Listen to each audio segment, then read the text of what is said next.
And let's pray. Vamos a orar. Señor Padre nuestro, venimos ante tu presencia dándote gracias por ser un Dios tan misericordioso, un Dios tan que nos ha mostrado tanto amor, que en realidad el transo de la vida diario no lo mostramos apropiadamente. Qué tan grande es tu amor para nosotros, y no vivimos una vida usualmente que muestra cuánto te amo, cuánto nos te amamos por el amor que tú nos has mostrado a nosotros, Señor.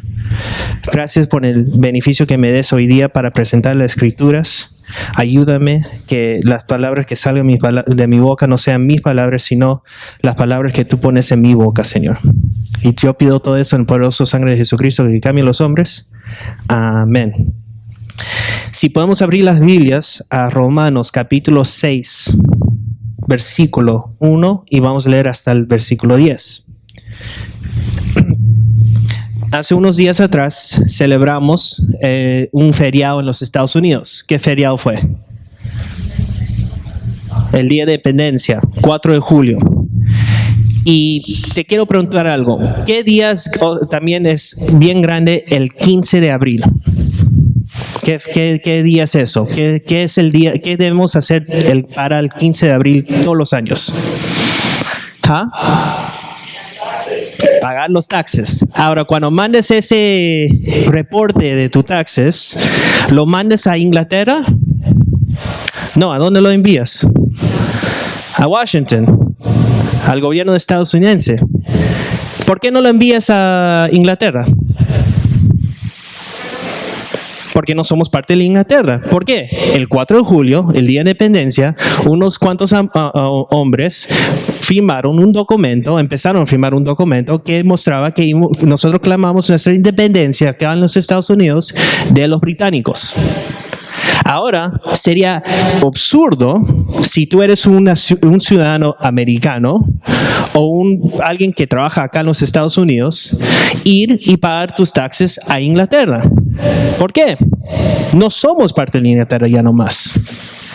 Pero pensando ahora en nuestras vidas, tantas veces nosotros actuamos como éramos de otro o éramos de una nacionalidad de antes que la nacionalidad que tenemos ahora. ¿Qué significa con eso?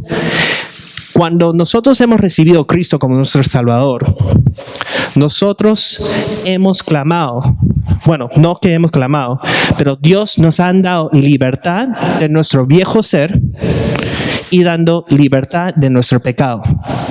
Pero como cristianos seguimos viviendo una vida de pecado.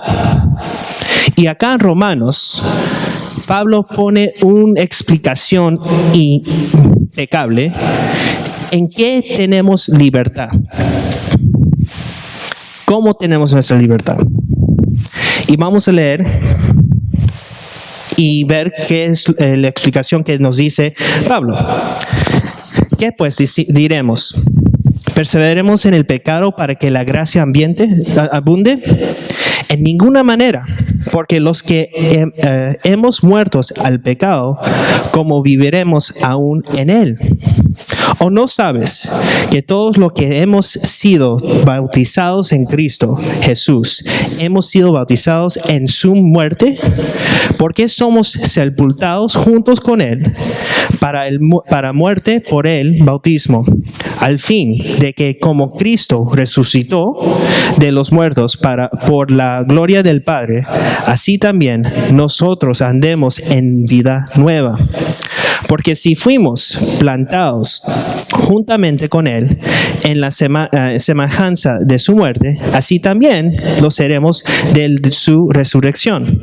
Sabiendo esto, que nuestro viejo hombre fue crucificado juntamente con Él, para que el cuerpo del pecado sea destruido al fin, de que no serviremos más al pecado, porque el que ha muerto ha sido justificado del pecado. Y si morimos con Cristo, creemos que también viviremos con Él, sabiendo que Cristo, habiendo resucitado de los muertos y ya lo muere, la muerte no se enseñoreará más de Él, porque en cuanto murió al pecado, murió una vez por todas, mas el cuanto vive, para Dios vive. Ahora, si queremos empezar entendiendo este pasaje un poco más, tenemos que ver un poco los detalles que Pablo está tratando explicar. En la iglesia de Hechos había un pensamiento que si tú eres cristiano, Dios te ha salvado de todos tus pecados. Entonces, su pensamiento era así: si nosotros pecamos más, la gloria de Dios y la gracia de Dios se crece porque está cubriendo más pecados. Entonces, un cristiano puede vivir pecando más porque en realidad estás glorificando a Dios pecando más. Ahora, era un pensamiento bien común, pero era un pensamiento bien erróneo. ¿Por qué? Porque Pablo va a explicar en unos minutos que tú no eres un hombre o una mujer, cuando tú eres salvo, que tienes la capacidad como antes de pecar. Y digo capacidad porque no es que nunca vas a pecar de nuevo, es que no estás, ya ese cuerpo viejo está muerto. Y él empieza diciendo, ¿qué pues diremos? Pues perseveremos en el pecado para que el gracia abunde. Entonces está respondiendo a esa pregunta y dices, en ninguna manera, porque los que hemos muertos al pecado. Ahora, cuando ves en el griego qué significa muertos en pecado, está diciendo, no como dicen bastantes personas, un muerte diario, que tú estás matando las cosas viejas en tu vida y estás haciendo eso. No es así, sino es un muerte de una vez. Ya está muerto. Ya está muerto. Entonces, el pregunta es que si algo está muerto, ¿puede vivir? En ninguna manera. Si ya está muerto algo, no puede vivir. Es imposible. Y esa es la respuesta que Pablo le da a los romanos bien fácilmente. Si algo está muerto, no puede vivir. Entonces, ¿cómo él pruebe que estamos muertos en el pecado? Si seguimos adelante, en el versículo 3 empieza con decir, ¿o no sabéis que todos los que hemos sido bautizados en Cristo Jesús, hemos sido bautizados en su muerte? Ahora, pregunta que tengo para ustedes. Este bautismo que está hablando acá, ¿está hablando del bautismo de agua? ¿Saben? En realidad no están hablando del bautismo de agua, sino están hablando más de un bautismo en cómo se explica bien mejor y se explica mejor en decir que es un bautismo en la imagen, en sumisión a Cristo. Algo similar si vamos a 1 Corintios capítulo 10, versículo 2. 1 Corintios capítulo 10, versículo 2.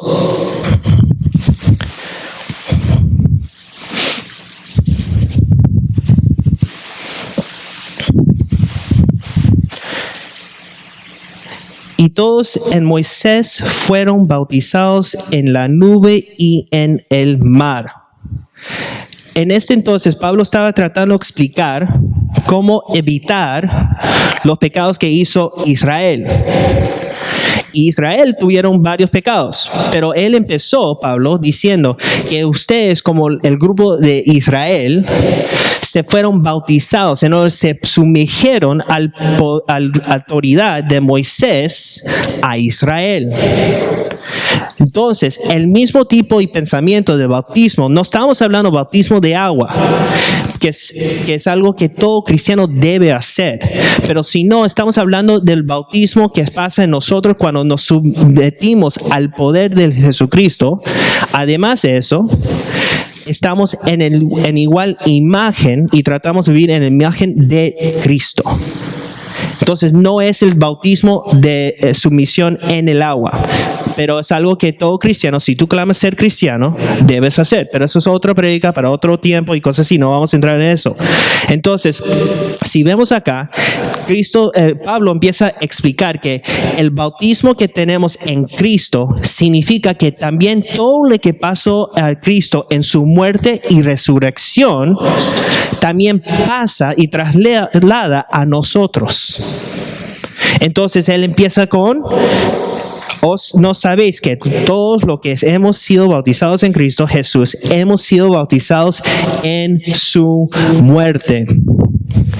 Y lo que también te hace preguntar, también porque somos sepultados.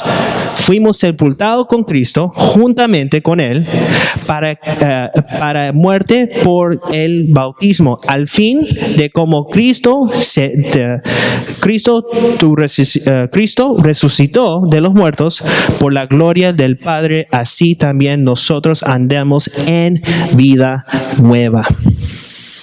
La palabra que es bien importante ver acá es que sí explica: estamos muertos en Cristo, sepultados con Cristo y resucitados con Cristo. Y el resultado de todo eso es que tenemos una vida nueva. Ahora, ¿qué significa esta vida nueva? Bueno, algunos de nosotros conocemos a Willy Malpartida. ¿Quién conoce a Willy Malpartida? Varias personas acá. Vino y tocó la guitarra y con esa canción, la última vez que vino cantó esa canción de rock y todo eso. Y él es un hermano de una iglesia de Iquitos que se llama Kairos. ¿Qué significa Kairos? Es la palabra que Pablo usa acá para la vida nueva. Kairos significa algo que es nuevo en calidad y carácter. No es algo nuevo como algo creado de nuevo. Es algo que es nuevo en calidad y carácter. Entonces es diferente de lo que eras antes, que no tenía calidad y no tenía carácter. Entonces Pablo empieza a diferenciar la vida nueva con la vida vieja. Pablo empieza su explicación diciendo: hay una grave diferencia entre la vida vieja y la vida nueva. La vida nueva tienes una nuevez de carácter y calidad. En la vida vieja no tenías carácter y tampoco tenías calidad. ¿Pero por qué? ¿Por qué? Es que cuando tienes que primero ver qué es la vida nueva. Vamos bien rapidito a Ezequiel 36, 26. Ezequiel 36, 26.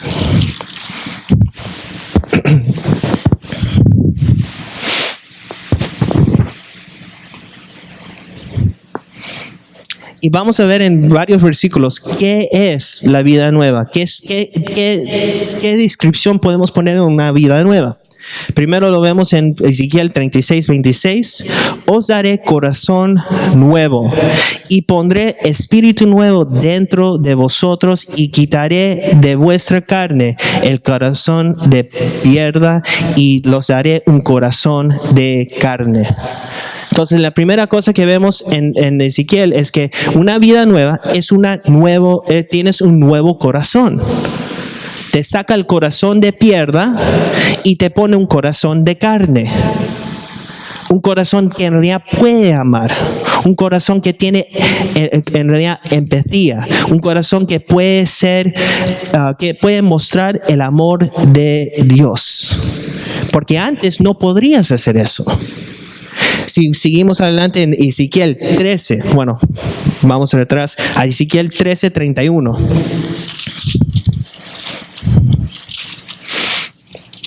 Ezequiel 13, 31. Explica acá. No trabaja Ezequiel 13. 18, 31. 18, 31. Disculpa. Mismo Ezequiel 18, 31. Y nos dice acá, echad de vosotros todas vuestras transgresiones con que habéis pecado, y haceos un corazón nuevo y un espíritu nuevo, porque me moréis, casa de Israel. Moréis, casa de Israel. Entonces, ahora te está diciendo, no solo es un corazón nuevo, pero también es un espíritu nuevo. Tenías un espíritu muerto antes, ahora tienes un espíritu nuevo que está viviendo, está ahí, y tenemos el Espíritu Santo que nos entra en nosotros. Vamos a Apocalipsis 2:17.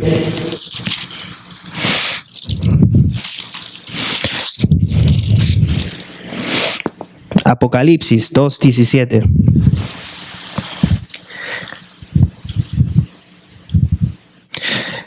El que tiene oído, oiga lo que el Espíritu dice a las iglesias.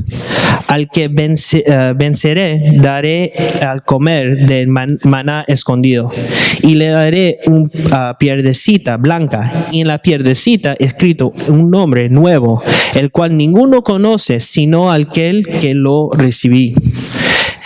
Es interesante porque en unos meses vamos a estar viendo algunos juegos especiales que solo pasa una vez cada 4 años y va a estar en Brasil. ¿Qué juegos son esos? Los Olimpias. Y cuando tú ganas eso, te dan una medalla de oro y te dan varias cosas. Pero los primeros que hicieron los Olimpios eran los griegos. Y los romanos adoptaron varios las prácticas que hicieron los griegos. Algunas de esas prácticas era que si alguien ganaba algún juego, le daban un corona de hojas, y también le daban una piedrita blanca con su nombre escrito ahí, porque al final de los juegos tienen una fiesta y solo los ganadores pueden entrar a esa fiesta.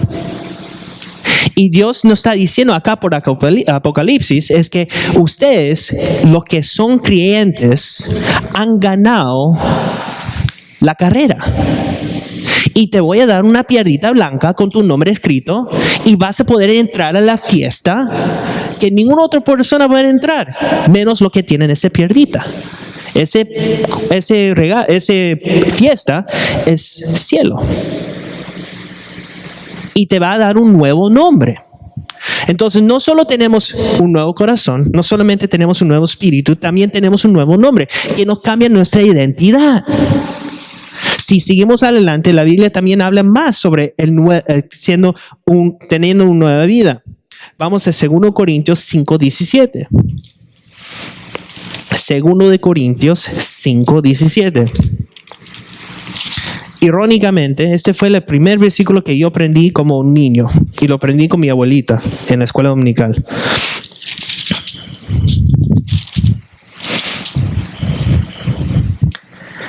Segundo Corintios 5:17. De modo que si alguno está en Cristo, nueva criatura es. Las cosas viejas pasaron, he aquí, todos son hechos nuevos. Hechas nuevas.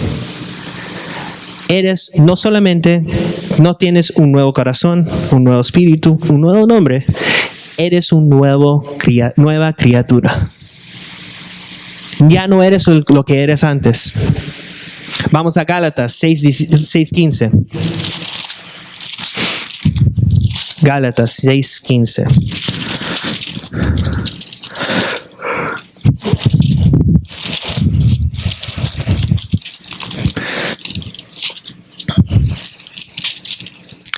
Porque en Cristo Jesús ni circuncisión vale nada, ni incircuncisión, sino una nueva creación. Eres una nueva creación, como he explicado en 2 Corintios 5:17. Eres un nuevo espíritu, un nuevo corazón. Y terminando, Efesios 4:24. Efesios 4:24.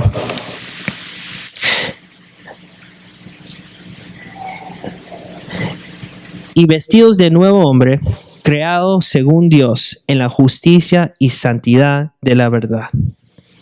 Eres un nuevo hombre. En inglés se dice new self. me hace recordar cuando veo este versículo bastante de esos not home makeovers, esos makeover television shows, esos que toman a alguien que no puede vestirse y le cortan el pelo, le cortan las uñas, le cortan la barba, le ponen nueva ropa, a las damas le ponen más maquillaje o menos maquillaje, o le cambian el maquillaje, nueva ropa, un corte de pelo y cosas así. Cuando salen, before, after, ¡oh! Así es en la misma forma estamos explicando, siendo una nueva vida, es cambio de nada de calidad a teniendo calidad, teniendo nada de carácter a teniendo un carácter. Eso es teniendo una nueva vida. Regresando a Romanos,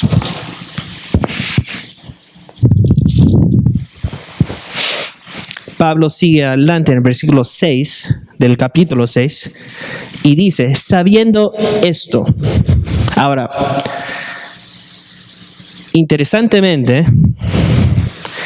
Pablo acá cuando habla en griego, diciendo sabiendo esto, él está tratando de decir, esto es algo bien simple. Entonces, si tú eres un cristiano, esto es como se puede decir en inglés, elementary.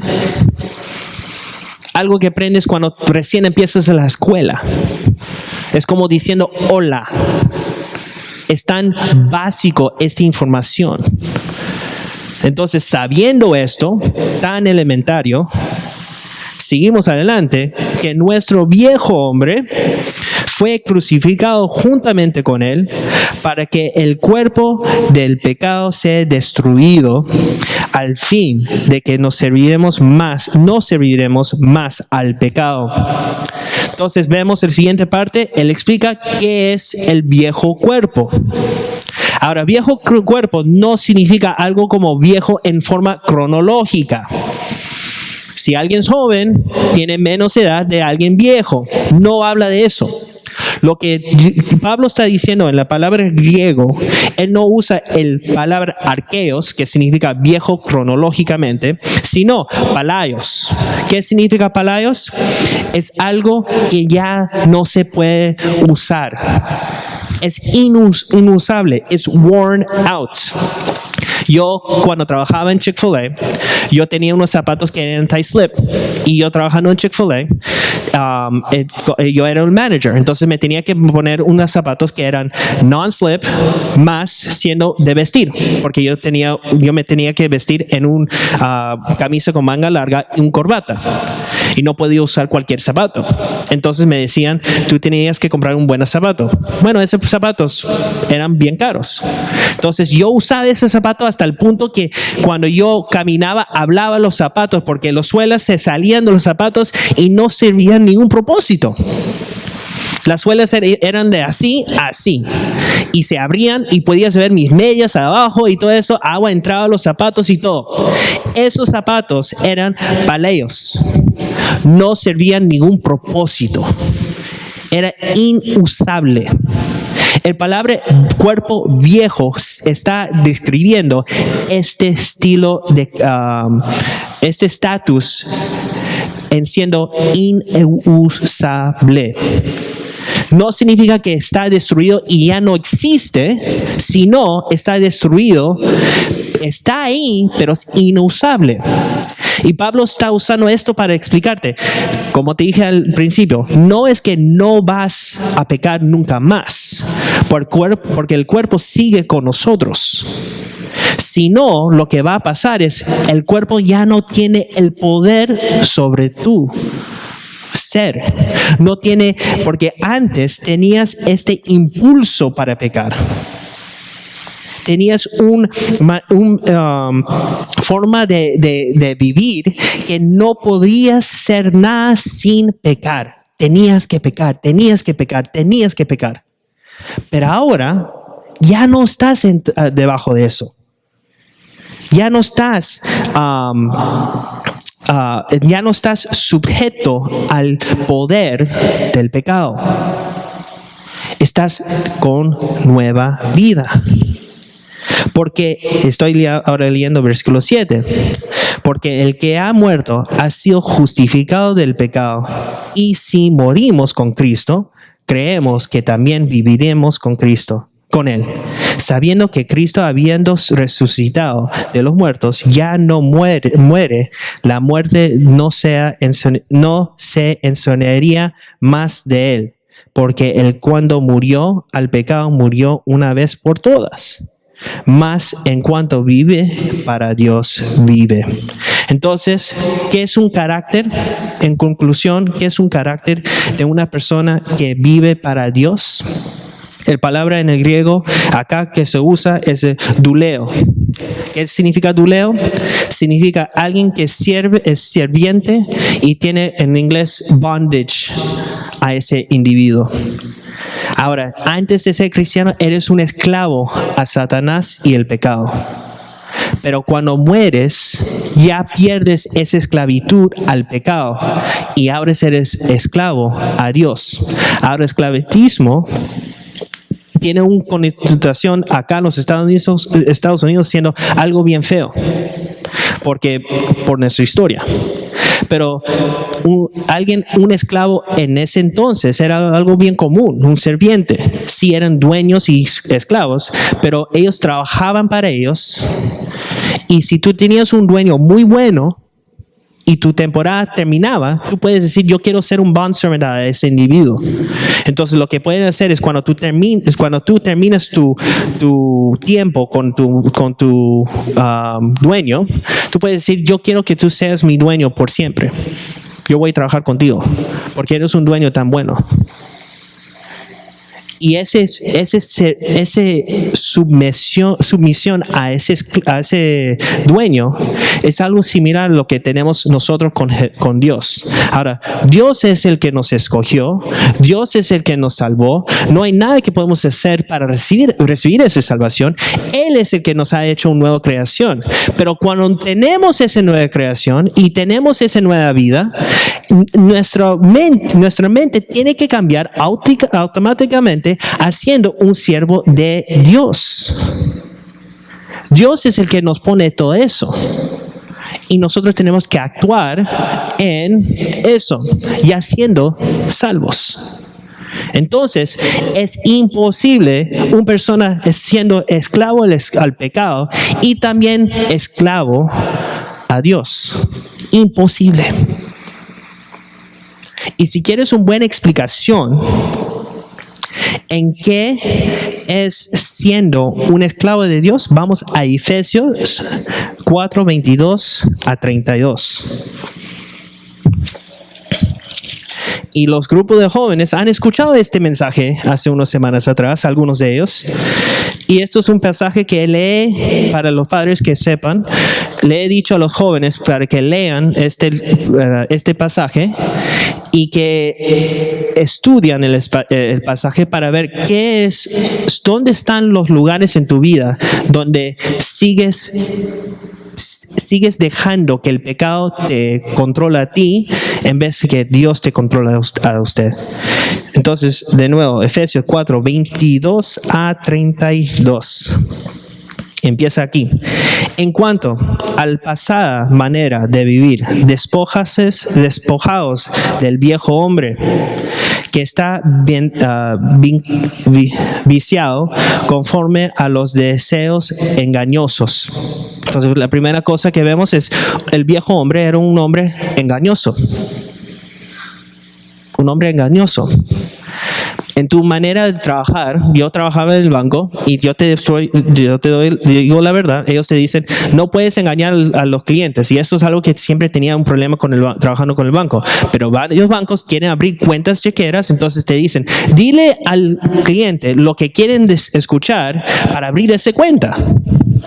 Entonces, lo que te dicen hacer en ética, no te lo dicen hacer en el trabajo. Y yo siempre he tenido un problema con eso. Alguien me venía que necesitaban abrir una cuenta chequera y yo le decía, ok, vamos a abrir una cuenta chequera. Hablamos sobre sus finanzas y todo eso. Entonces hablamos y vimos que sí, necesitaba un cuenta de ahorros para empezar a ahorrar para unos planes que tenía y cosas así. Entonces voy a mi gerente y le digo, quiere abrir una cuenta chequera y una cuenta de ahorros. Ok, ¿y qué con una segunda cuenta de cheque? Bueno, casi ni pueden ahorrar ahorita porque sus finanzas están un poco cortos y entonces no van a poder mantener el mínimo. Pero ellos necesitan una cuenta chequera para los gastos de la comida. Pero si son gastos de comida y tienen que tener un mínimo, ¿cómo van a pagar el pago mínimo? Pero necesitan ese, anda y pide si quieren esa cuenta chequera. Y le dije, pero es tontería. Nunca lo hacía, pero es cómo trabajaban. Un cristiano no debe ser engañoso en ninguna manera en cómo trabajan, cómo hablan y cómo actúan con otras personas. Seguimos adelante. Y renovados en el espíritu de nuestra mente. Renovados en nuestra mente. Hay un versículo que siempre hemos leído varias veces en esta iglesia, Romanos 12, 1-2. Y habla de siendo renovados en el mente.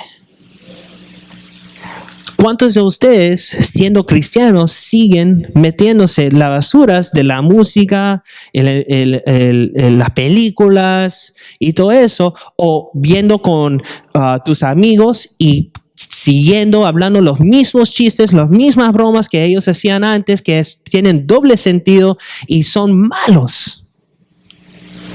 La Biblia dice, si tú eres una nueva creación, tienes un renovamiento de tu mente. Ya no debes pasar esos pensamientos en tu mente. Ya no deben pasar. Por lo cual, desechados la mentira, hablando la verdad, cada uno con su prójimo, porque somos miembros los unos de los otros. No deben mentir uno a otro. Eso suena fácil, pero en realidad es nunca mentir a tu prójimo. Pero así es como debemos vivir. Ararios, pero no pequéis, no se ponga el sol sobre vuestro enojo. No se deben enojar. ¿Cuántas veces has enojado con tu prójimo, con tu amigo, con tu esposa, tu esposo, tu hijo, tu hija, tu hermana, tu hermano, cualquier forma que tú quieres decir, tu primo, prima? ¿Cuántas veces te has enojado con ellos? Enojo no hay un enojo que sí puedes tener, pero lo que está tratando de explicar acá es no deje que ese enojo se te empiece a encoger en tu ser. Cuando Cristo entró al templo, Él estuvo enojadísimo con lo que estaba pasando. Pero era un enojo contra injusticia. Pero ¿cuántas veces tú te enojas porque alguien te ha hecho algún mal y lo dejas ahí y en vez de hablar con tu prójimo, con tu vecino o cualquier persona con quien estás enojado y decirle, yo estoy un poco enojado porque cuando yo te saludé no me saludaste de nuevo?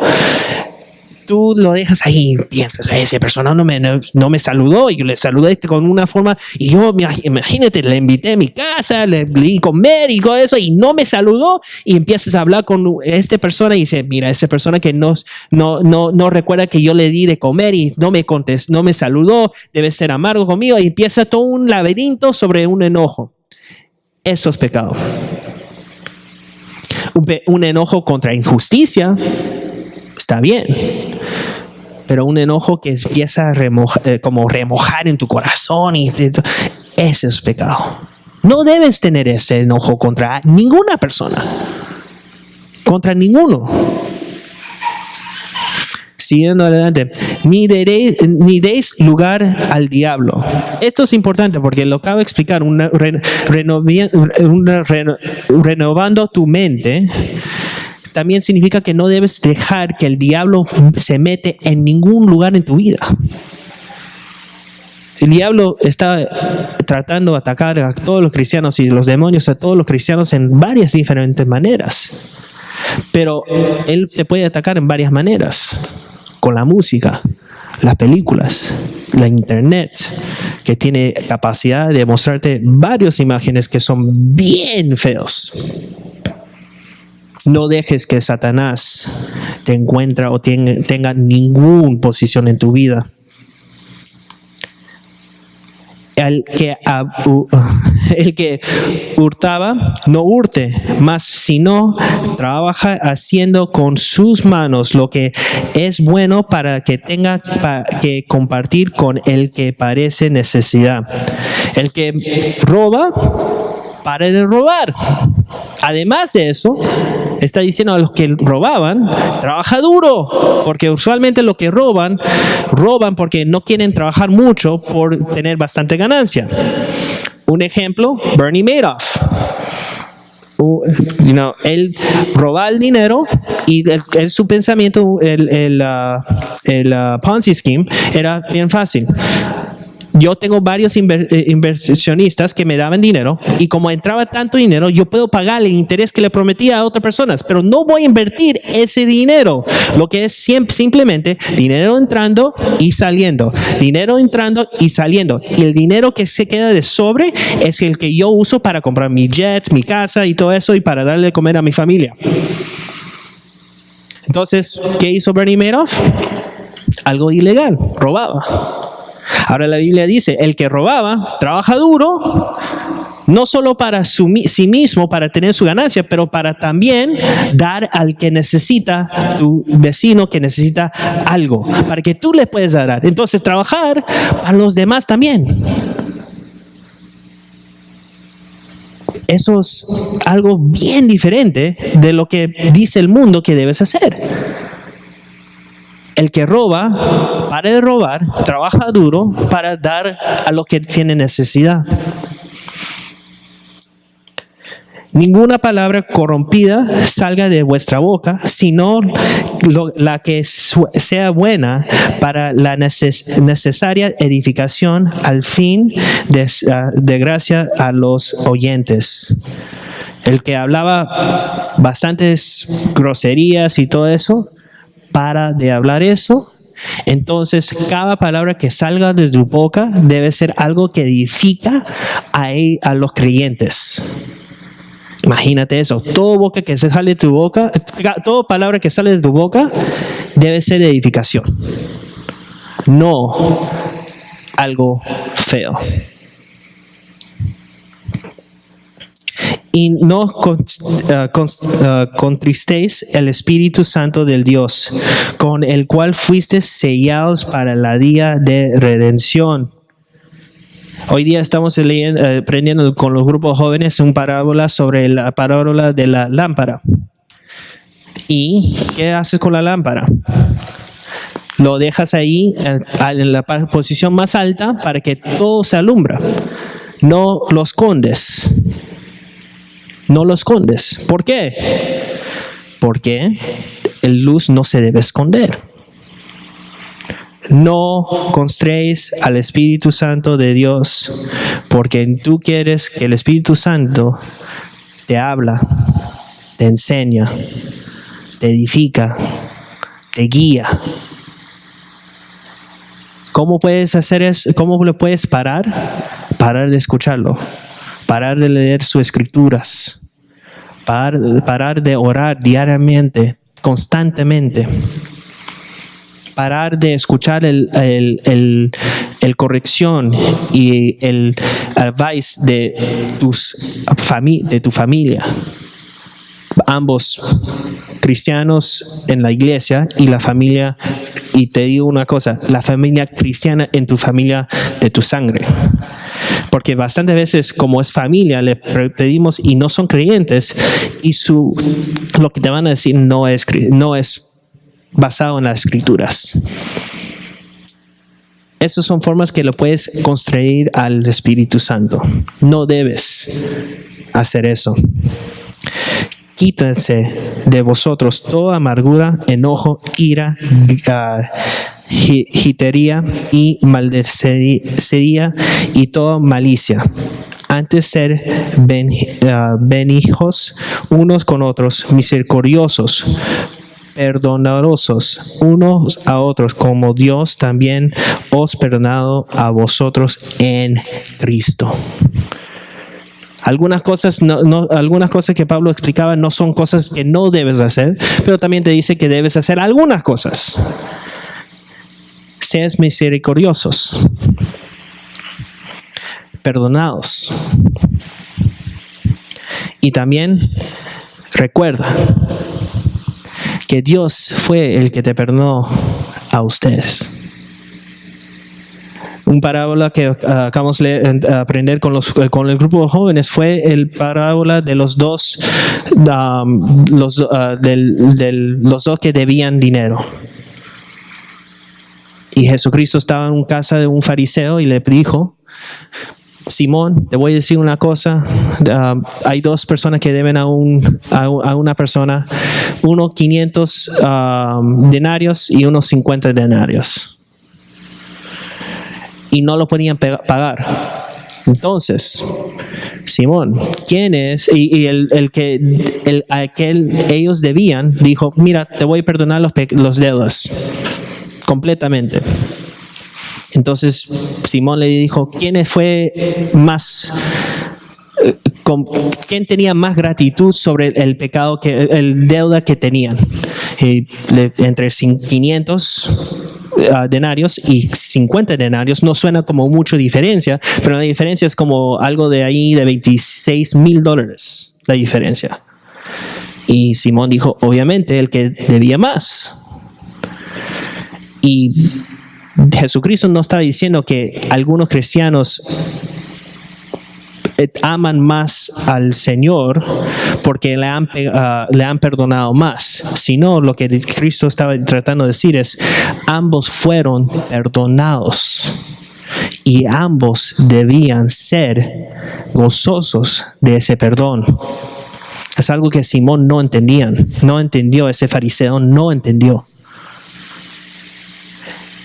Recuerda que Jesucristo te perdonó. ¿Y qué fue ese perdón? Jesucristo muriendo en esa cruz y resucitando. Le dije a los jóvenes hoy día en la mañana: Jesucristo pasó por bastante para perdonarnos a nosotros. El mínimo que podemos hacer es lo que acaba de describir acá Pablo en Efesios. Lo mínimo. Entonces, los urgo a todos ustedes que leen Efesios 4, 22 a 32 esta semana y buscan ese pecado que no has dejado. Yo te digo una cosa, yo leyendo esto vi varios y es algo que yo tengo que orar a Dios que me lo cambia, porque yo no quiero vivir así. Y les urgo a ustedes, les peticiono, les pido, por favor, léanlo, ora sobre ello y examinan sus vidas en cómo Dios te puede cambiar. Porque te digo una cosa, si ustedes empiezan a trabajar así en tu vida, el amor de Dios se va a sobrepasar tu vida y va a mostrarlos a todos alrededor. Y te va a dar la oportunidad para evangelizar y que otros, como Pablo dijo en 1 Corintios, que yo quiero predicar la palabra todo el tiempo para que algunos se puedan ser salvos, para que ellos puedan participar del gozo siendo cristiano. Te pido, por favor, que hagan eso. ¿Ok? ¿Alguna pregunta? Entonces oremos. Señor Padre nuestro, te damos gracias hoy día por darnos tus escrituras, tu verdad. Te ruego, Señor, que nos cambies nuestra vida, que en realidad empezamos a vivir en la manera de que debemos vivir, como explica en Efesios 4, 22 a 32. siendo personas que no se conforme al mundo, sino personas que aman, que perdonan, que no tienen ira, que no tienen rencor, que no tienen ninguna cosa contra lo que es la imagen de Cristo, sino somos en la imagen de Cristo. Para que podamos decir, como Pablo dijo, ve a mí como un ejemplo, como yo estoy tratando de ser como Cristo. Yo quiero que nosotros seamos igual, que otros nos ven a nosotros siendo como Cristo y que ellos vean cómo ser como Cristo por nuestras vidas. Que todos alrededor sepan que somos cristianos que aman al Señor y vivimos en nuestra nueva vida. Que ya no vivimos en el cuerpo viejo, sino esta nueva vida. Yo oro todo esto en el poderoso sangre de Jesucristo que cambie los hombres. Amén.